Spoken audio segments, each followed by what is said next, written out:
Last 20 साल में पहली बार हम लोग एक ऐसी रैली देख रहे हैं जिसको शायद ही किसी ने सोचा होगा।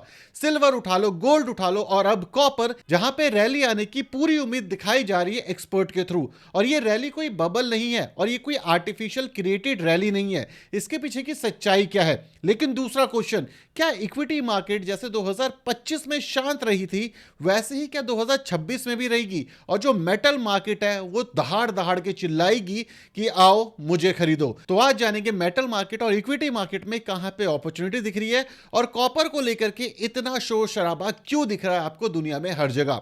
मेरा नाम है अभिषेक उपाध्याय, आप देख रहे हो कॉफी थिंकर्स। और आपको लॉजिकल प्रैक्टिकल वीडियोस पसंद है तो ये चैनल आपके लिए है। शुरू करते हैं वीडियो। तो इस सब की शुरुआत तब होती है जब कॉपर ज्वाइन करता है क्रिटिकल मिनरल लिस्ट, जो कि यूएस के पास ऑलरेडी काफी सारा है।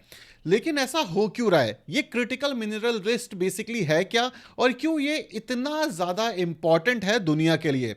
क्रिटिकल मिनरल लिस्ट में काफी सारे मिनरल्स आते हैं। मिनरल मतलब आपकी जितने भी मेटल होते हैं, गैसेस होती हैं, ये सारी लिस्ट बनाई हुई है जिसके ऊपर यूएस की मेजर नजर है। जैसे रेयर अर्थ मिनरल, आपने कई बार सुना होगा ना, चाइना का कब्जा है इसके ऊपर, जिस वजह से चाइना डोमिनेट करता है दुनिया में। इसी तरीके से यूएस के पास एक बड़ी सी लिस्ट है, इसके अंदर कॉपर ने अपनी जगह बना ली है। लेकिन क्या कॉपर में ऑलरेडी शॉर्टेज है? नहीं, ऐसा नहीं है। यूएस के पास ऑलरेडी है और दुनिया में इस समय पे काफी ज्यादा कॉपर है। लेकिन फिर इस लिस्ट के अंदर यूएस ने इसको ऐड क्यों किया? इसके पीछे सिंपल सा रीजन है कि जब भी आपको कॉपर माइन मिल भी जाती है, सपोज करो आपको आज पता चल जाए कि इंडिया के XYZ जगह के ऊपर कॉपर माइन है, और जब आप उसको माइन करना शुरू करते हो तो आपको अप्रॉक्सीमेटली 15 से 29 साल तक का टाइम लग सकता है उस कॉपर को निकाल के प्रोसेस करके इंडस्ट्री यूज करने में। इसका मतलब यह है कि डिमांड बढ़ रही है और जो सप्लाई है वो लिमिटेड है। अब demand all of the sudden कैसे बढ़ गई? सिल्वर की, गोल्ड की और अब कॉपर की। सबसे पहले समझो ये तीनों चीजें अलग हैं, इन तीनों का काम अलग है। फिर इक्विटी पे भी आऊंगा, म्यूचुअल फंड पे भी आऊंगा। सबसे पहले बात करते हैं गोल्ड की। गोल्ड एक सेफ हेवन है। सेफ हेवन का मतलब जब दुनिया के अंदर तबाही होती है तब गोल्ड का प्राइस ग्रो करता है। गोल्ड एक लिमिटेड सप्लाई एसिड है और कमोडिटी है और इसका अपने आप में कोई यूज केस नहीं है। ये लिमिटेड है और इसकी कंपाउंड वैल्यू, मतलब जैसे गोल्ड बनता है ये रेयर है, इसका जो टेंपरेचर पे मेल्ट होता है ये रेयर है। इस वजह से गोल्ड को इतनी वैल्यू मिलती है। पास्ट में भी मिली है, आज भी मिली है, आगे भी मिलेगी, बिकॉज इसकी जैसा दुनिया में कोई दूसरा मेटल है ही नहीं। अगर आप ये सोचते हो कि गोल्ड एक रेयर मेटल है इसी वजह से ये इतना ज्यादा वैल्यूएबल है, नहीं, गोल्ड से भी काफी ज्यादा रेयर मेटल दुनिया में एग्जिस्ट करते हैं। तो गोल्ड इतना इंपॉर्टेंट क्यों है? एक चीज करना, चैट जीपीटी पे जाके पढ़ना, तब आपको समझ आएगा। अदरवाइज बोल देना, मैं वीडियो बना दूंगा।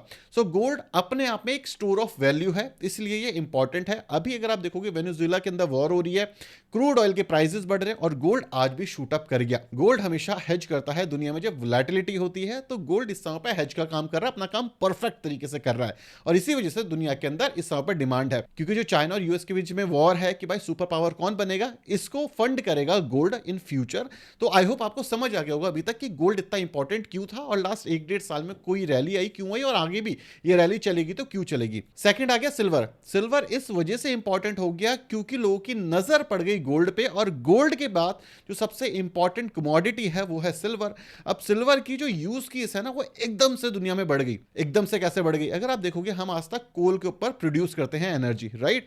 आगे चल करके सोलर पैनल की बात हो रही है, उस पे सिल्वर और ज्यादा यूज होने लग गया है। मतलब सपोज करो पहले 10 ग्राम सिल्वर यूज होता था एक सोलर पैनल पे, अब 12 ग्राम होने लग गया, इसलिए डिमांड बढ़ गई। सेकंड चीज, गाड़ियों में भी अब सिल्वर ज्यादा यूज होने लग गया। तो हो क्या रहा है? हम एक ऐसी चीज विटनेस कर रहे हैं जो दुनिया में पहले नहीं करी थी। जब पहले आइस इंजन आया करते थे तो उस समय पे डिमांड आपको आयरन की बढ़ते हुए दिखी थी, तो इस वजह से आयरन के प्राइसेस काफी बढ़े थे, है ना, कंपोनेंट के प्राइसेस बढ़े थे क्योंकि वो रॉ मटेरियल थे। आज की डेट के अंदर सिल्वर के प्राइसेस इस वजह से बढ़ते हुए दिख रहे हैं क्योंकि इसकी डिमांड बढ़ गया है, क्योंकि एक रॉ मटेरियल है। थर्ड इंपॉर्टेंट फैक्टर कि सिल्वर क्यों बढ़ रहा है, सिल्वर एफएनओ की वजह से और भी ज्यादा बढ़ रहा है। मतलब इतनी अवेलेबिलिटी ही नहीं है जितना फ्यूचर ट्रेड कर दिया गया है। मतलब आज किसी के पास सिल्वर नहीं है, सिल्वर का जो प्राइस है उसको प्रेडिक्ट कर दिया कि आज से 1 महीने बाद बाद सिल्वर का जो प्राइस है वो XYZ हो जाएगा, इसीलिए मैं आज इसको खरीद लेता हूं। किसी ने बोल दिया भाई गिर जाएगा तो मैं बेच देता हूं। तो जो वॉल्यूम्स हैं वो बढ़ गई हैं। रियल में कुछ नहीं है, रियल में किसी के पास सिल्वर नहीं है, रियल में सिल्वर एग्जिस्ट ही नहीं करता इतना ज्यादा जितना ज्यादा ट्रेड हो चुका है। इसलिए जब भी एक्सपायरी आती है सिल्वर बर्बाद हो जाता है। लोग आज ट्रेड कर पा रहे हैं, इसी वजह से ये सारी सिचुएशन आपको देखने को मिल रही है। ठीक है, तो सिल्वर में ये चीज क्लियर होगी। थर्ड बात करते हैं कॉपर की। कॉपर में ऐसी आग क्यों लगी हुई है? कॉपर में आग इसलिए लगी हुई है क्योंकि अब आ गया है एआई और इवन सोलर पैनल। इवन कोई भी नई इंडस्ट्री जहां पे हाई पावर की जरूरत है, इस वजह से वहां पे कॉपर की जरूरत है। एग्जांपल के तौर पे अगर आप डेटा सेंटर बनाना चाहते हो, आप देखोगे गूगल हो गया, अमेजॉन हो गया, मेटा हो गया, उन्होंने बोला कि हम डेटा सेंटर इंडिया में ही बनाएंगे, इंडिया के। अब ये जो डेटा सेंटर बनते हैं इसके अंदर काफी सारी कॉपर वायर यूज होती है। अब कॉपर के अंदर अगर आप कोई भी अदर मेटल को मिक्स करते हो तो वहां पे जंग लग जाता है। तो डेटा सेंटर जहां पे आपको एफिशिएंसी चाहिए, हाई वोल्टेज चाहिए, यहां पे आप सिर्फ कॉपर यूज करोगे। और एआई अब कहीं नहीं जा रहा, हर दिन नए नए एआई के वर्जन आ रहे हैं, मतलब डेटा सेंटर की रिक्वायरमेंट बढ़ने वाली है। इसलिए अब इंडिया को देखा जा रहा है। डेटा सेंटर पे भी वीडियो चाहिए तो बता देना।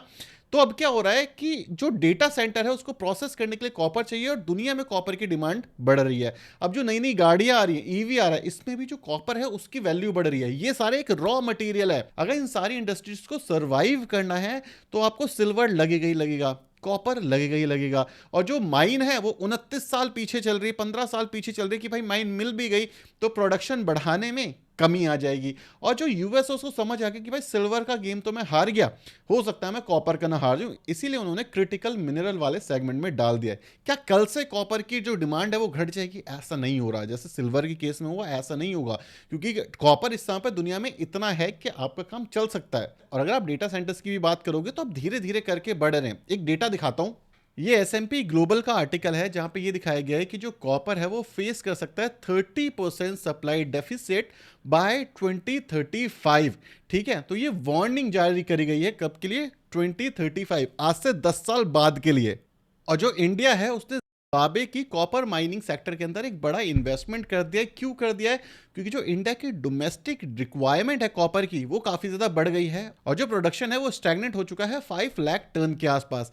इसीलिए जो डिमांड है जो एनुअली 12% से बढ़ रही है उसको बढ़ाने के लिए जिम्बाब्वे की कॉपर माइनिंग के अंदर इन्वेस्ट किया गया है। सो नेट नेट अगर आप देखोगे तो दुनिया के अंदर डिमांड बढ़ रही है और इसी वजह से हर दुनिया कॉपर को लेकर के काफी ज्यादा कॉन्शियस हो चुकी है। अब यहाँ पे एकदम से हो हल्ला क्यों हो गया कि 2030 तक यहाँ पे एक मेजर इश्यू आएगा कॉपर में। आज से क्या दिक्कत हो गई है? मैंने इसका आंसर आपको स्टार्टिंग में दिया था।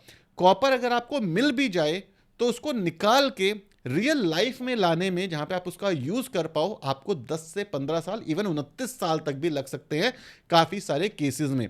मतलब अगर आज मुझे माइन मिल भी जाए तो भी मैं जाकर के प्रोडक्शन शुरू नहीं कर सकता। और ये एक मेजर इशू है जिस वजह से दुनिया आज ज्यादा से ज्यादा कॉपर होल्ड करने की कोशिश कर रही है। जो एक मेजर स्कैरसिटी बन गई थी सिल्वर में, वही चीज अब धीरे धीरे करके कॉपर में बनती जा रही है। तो क्या कॉपर में इन्वेस्ट करें? देखो, सबसे पहली चीज, कॉपर का ना कोई ETF है ना ही कोई म्यूचुअल फंड है इंडिया के अंदर जो स्पेसिफिकली कॉपर को टारगेट करे। जैसे गोल्ड के लिए है, सिल्वर के लिए है, ऐसा कोई भी कॉपर के लिए ना ETF है ना म्यूचुअल फंड है। तो आप यहां पे डायरेक्टली इन्वेस्ट तो कर ही नहीं सकते। एक मेटल इंडेक्स है इंडिया के अंदर जो आप देख सकते हो, जिसका नाम है ICICI निफ्टी मेटल ETF। कोई बाइंग और सेलिंग रिकमेंडेशन नहीं है। अगर हम लास्ट 3 महीने की परफॉर्मेंस देखें तो अमेजिंग ग्रोथ हमें देखने को मिली है। वॉल्यूम्स भी इसके अंदर अच्छी खासी आपको दिख रही है। अगर हम बात करें होल्डिंग की तो टाटा स्टील, हिंडेल्को इंडस्ट्री जो कि काफी ज्यादा मेटल, जो कि काफी ज्यादा कॉपर में काम करती है, वो आपको मिलेगी। JSW वेदांता जो अगेन कॉपर में काम करती है। अदानी एंटरप्राइज आपको देखने को मिलेगी, है ना। हिंदुस्तान कॉपर भी आपको इसी के अंदर नीचे करते जाओगे तो देखने को मिल जाएगी, जैसे यहां पे आ गया। ये 3 कंपनीज जो हैं ये इंडिया की मेटल स्टॉक्स है। मैं क्या कह रहा हूं, इन्वेस्ट कर दो? नहीं, मैं ये नहीं कह रहा, ना मैं आपको कोई रिकमेंडेशन दे रहा हूं। ये 3 कंपनियां हैं जो कि इंडिया में कॉपर के ऊपर मेनली काम करती हैं। सबसे बड़ी होल्डिंग इन तीनों की ही है। अगर आप कॉपर के अंदर इन्वेस्ट करना चाहते हो, सिल्वर के अंदर इन्वेस्ट करना चाहते हो, तो फिर ये वाला जो ETF है जहां पे मेटल को हम टारगेट कर रहे हैं, ये एक ठीक ठाक ETF माना जा सकता है। डायरेक्टली कॉपर में तो आपको कोई पोजीशन नहीं मिलेगी, एक्सेप्ट ये जो 3 मैंने आपको स्टॉक्स बताए, यही 3 स्टॉक्स काम करते हैं कॉपर के अंदर।